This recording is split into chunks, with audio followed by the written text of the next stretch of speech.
दोस्तों, आज इस वीडियो में हम बात करेंगे स्वामी विवेकानंद की 3 प्रेरक कहानियों के बारे में।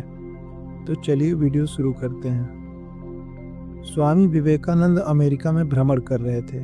एक जगह से गुजरते हुए उन्होंने पुल पर खड़े कुछ लड़कों को नदी में तैर रहे अंडे के छिलकों पर बंदूक से निशाना लगाते देखा। किसी भी लड़के का एक भी निशाना सही नहीं लग रहा था।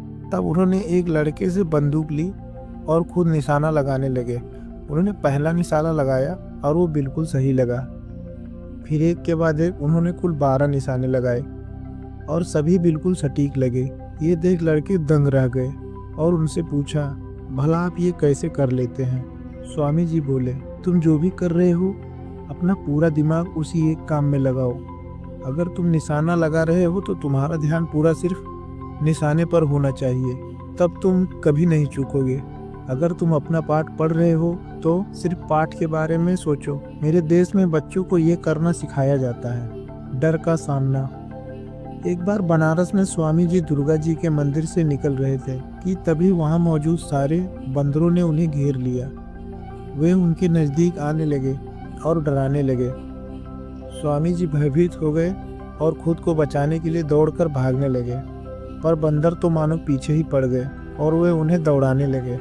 पास खड़ा एक वृद्ध सन्यासी ये सब देख रहा था। उसने स्वामी जी को रोका और बोला, रुको और उनका सामना करो। स्वामी जी तुरंत पलटे और बंदरों के तरफ बढ़ने लगे।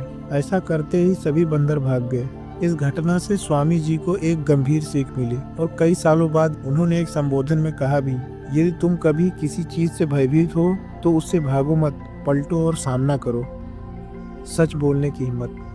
स्वामी विवेकानंद प्रारंभ से ही एक मेधावी छात्र थे और सभी उनके व्यक्तित्व और वाणी से प्रभावित रहते थे। जब वो साथी छात्रों से कुछ बताते तो सब मंत्रमुग्ध हो जाते।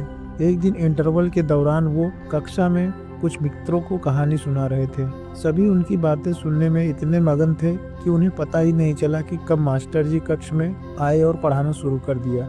मास्टर जी ने अभी पढ़ाना ही शुरू किया था कि उन्हें कुछ फुसफुसाहट सुनाई दी।